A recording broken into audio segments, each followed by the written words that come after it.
Shame. It's lost its value. Where did shame go? I was reading and thinking a bit about shame. In Chinese medicine, it's seen as being one of the emotions that lives in the lungs. An acupuncturist friend of mine once told me that if you practice in the West, a huge amount of general cases you see will have something to do with liver qi being stagnated. Think stress, fatty foods, alcohol, coffee. But if you practice for a while in the East, you'll notice a lot of general cases of lung qi stagnation. When I asked what that was all about, she said, loss of face. Well, shame used to be a great driver. Shame used to keep us in line. Shame used to create a barrier between doing something bad or not. But now shame has been devalued. I read an interesting interview in Positive News, one of the greatest magazines on earth, with a Dutch historian called Rutger Bregman, author of a book called Humankind, where he says, imagine a society with no shame, where everybody behaves like Donald Trump. In another part of the universe, I'd like to draw your attention to an app called The Universe of Emotions. It's an interesting tool where therapists have gathered 2,000 emotions together and charted them in relation to each other. You're able to place yourself in this slightly ungainly universe and see which way you can jump to improve your own emotional mood as it stands right now. I had a quick look to see where they'd positioned shame and what sat in its orbit. Interestingly, it sat just about as far from the centre as one can get. Totally out of balance. There were words listed in its orbit, such as ashamed, shamed, sordid, cheated, hideous, strangled, disheartened. Litost? Apparently a special word for sorrow or torment, a special type of sorrow or torment.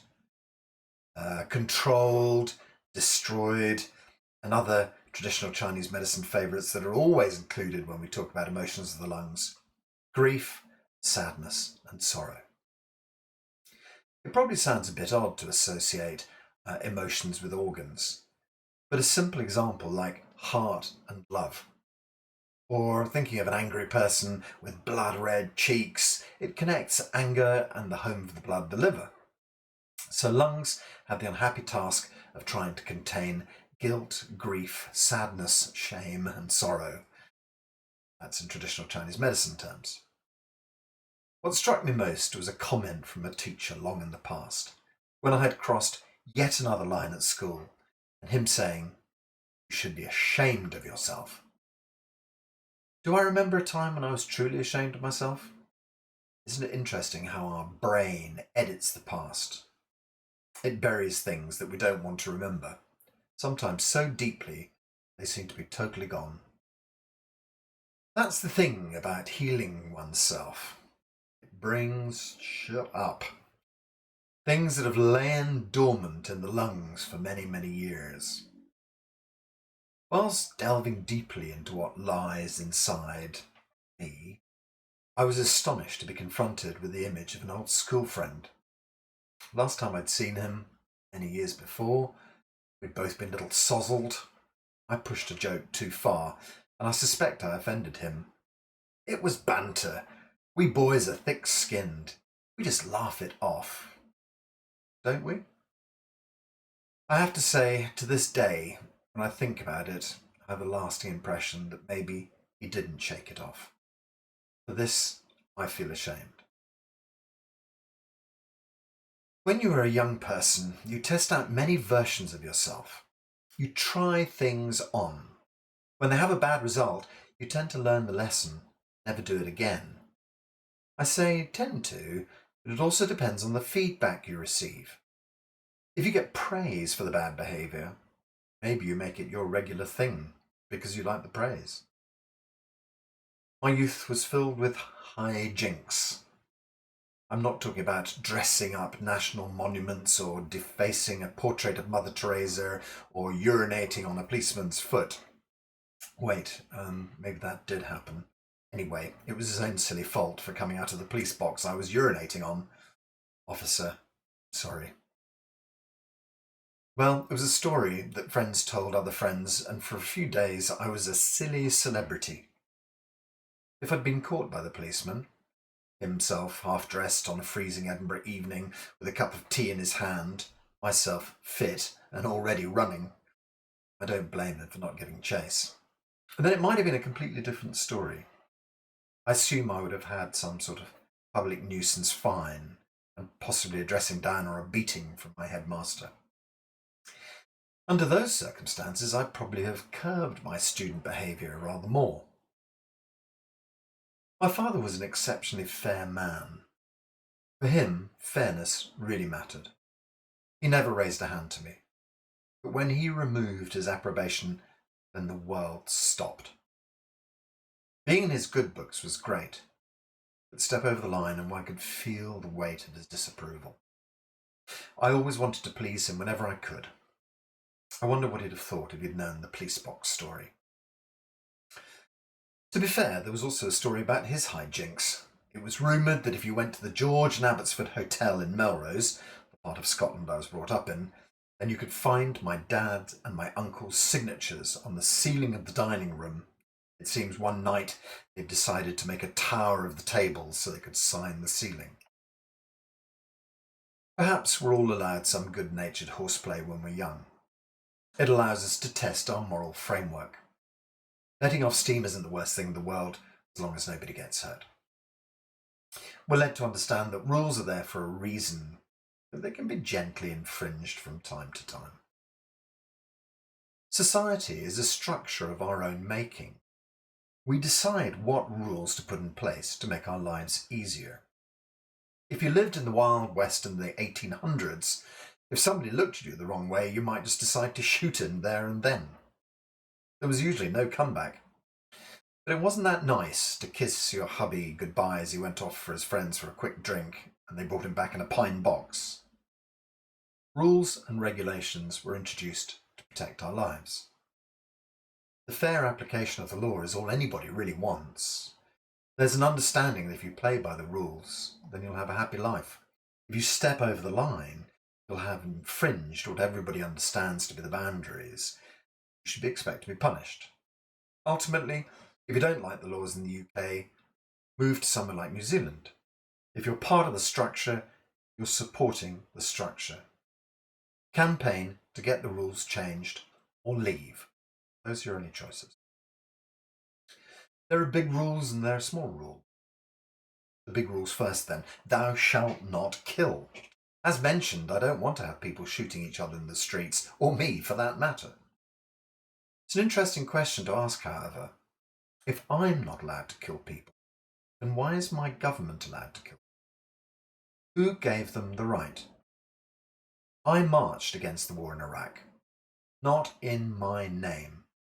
Nobody paid a blind bit of attention to that. Interestingly, a White House insider has recently said that he was at a meeting where the then president declared they were going to take down 7 countries in 5 years, naming Iraq, Iran, Afghanistan, etc. My marching was pointless. It had all been decided anyway. As long as we're scared, war will always be a deterrent. But what would change this? A unilateral agreement to have tiny standing armies? Limit nuclear weapons? Limit the development of technologies of mass destruction? There must be a way. By freeing trillions of dollars spent on arms, we could feed the world overnight. What about the small rules? I was shamed heavily for a simple mistake. It hurt me deeply. It was interesting to feel the pain in my chest. The shame was palpable. I made an honest mistake, but was still dragged across the coals in front of my friends and peers. It was an exceptional lesson for me. I viscerally felt the pain. I then had to search deep inside me, find out which part of me had been wounded so badly. Don't get me wrong here. I was considering giving up all of my healing work, walking away. This had gone so deep. There was a deep sense of injustice. I felt like my social status had been challenged. I felt like my sense of honesty had been questioned. In short, I had lost face. I could feel it in my lungs. It happened to come at a time when my lovely mum is entering the last stages of her time with us. Grief and sadness being lung things too. I felt it all deep inside my chest. My lovely teacher would probably have asked me, who got hurt? It proved to be an excellent chance to examine the framework inside me. This is what our Qigong training is all about. Finding out what's making you shout at people, what's making you cross with people, find out what's triggering you inside, dig it out.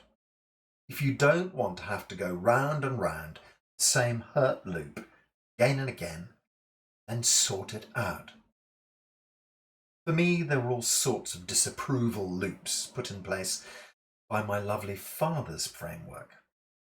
There were loops regarding the circumstances of my birth, my need to be loved, not criticised, and many subshades of these, entangled like a patch of untended land covered in bindweed, brambles. One thing we can be sure of is that I'll not consciously make that mistake again. Shame is a healthy thing. It helps us to stay in touch with our moral compass.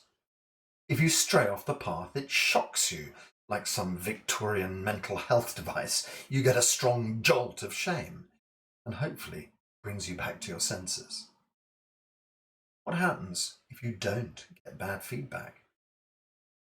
Let's say you're in the highest office in the land, surrounded by yes men who will never honestly feed back to you.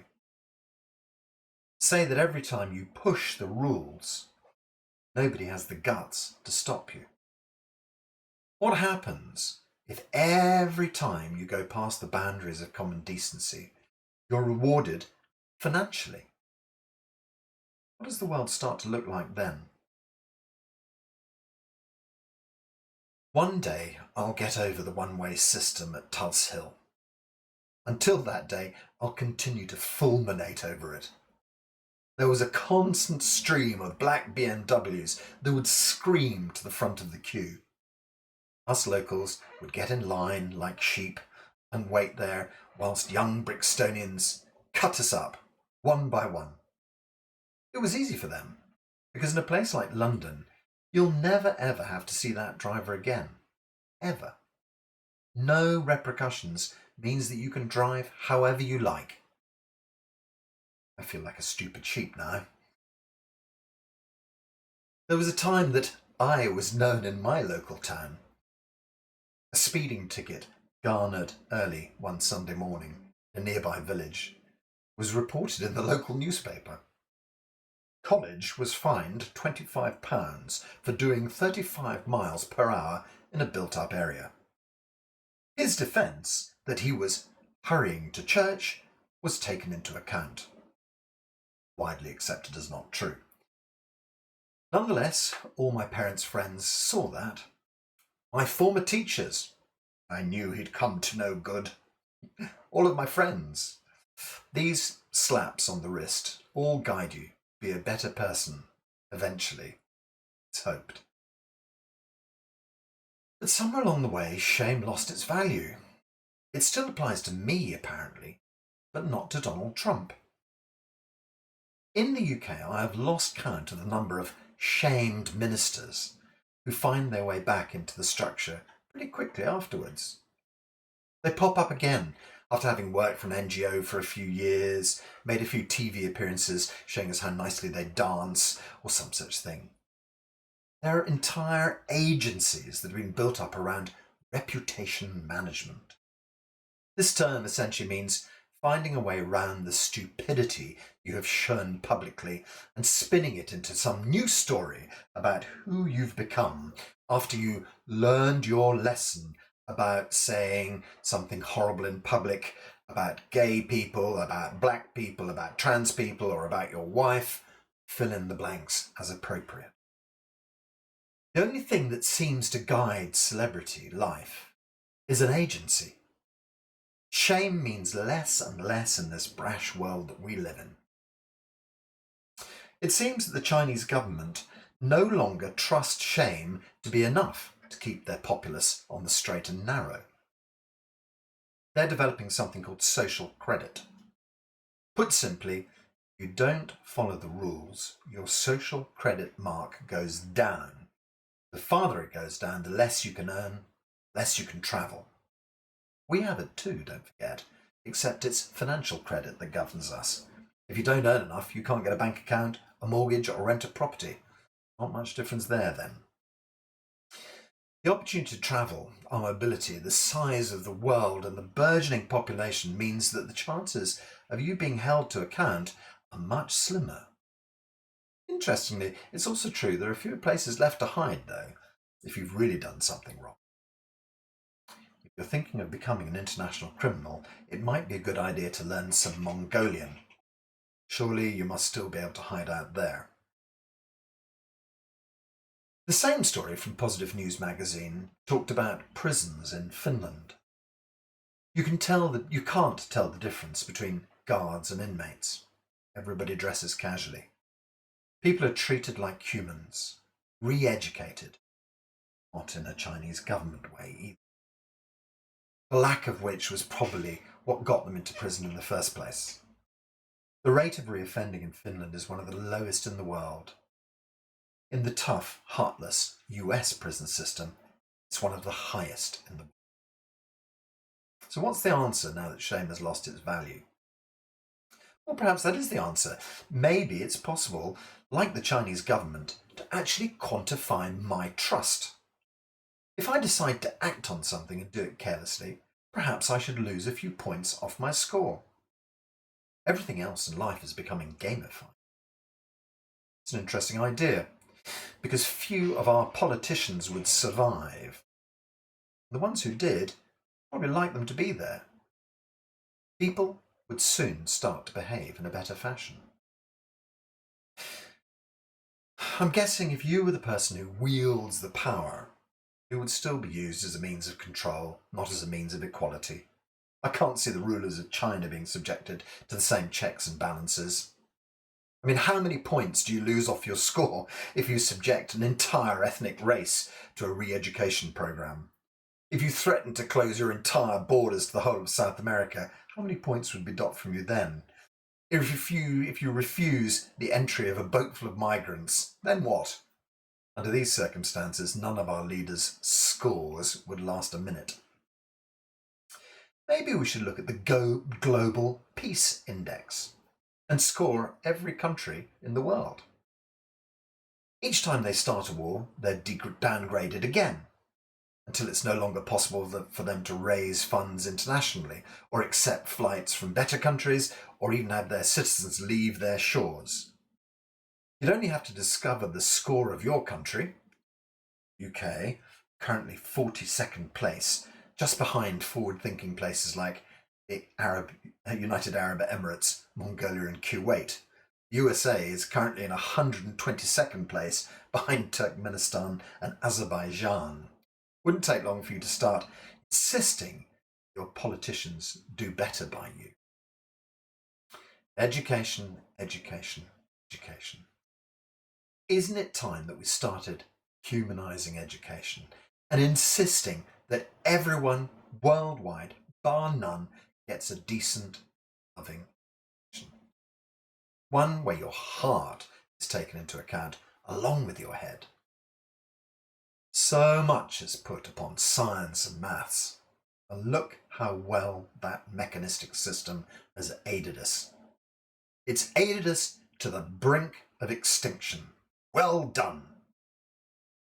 But it's time for a change now, people.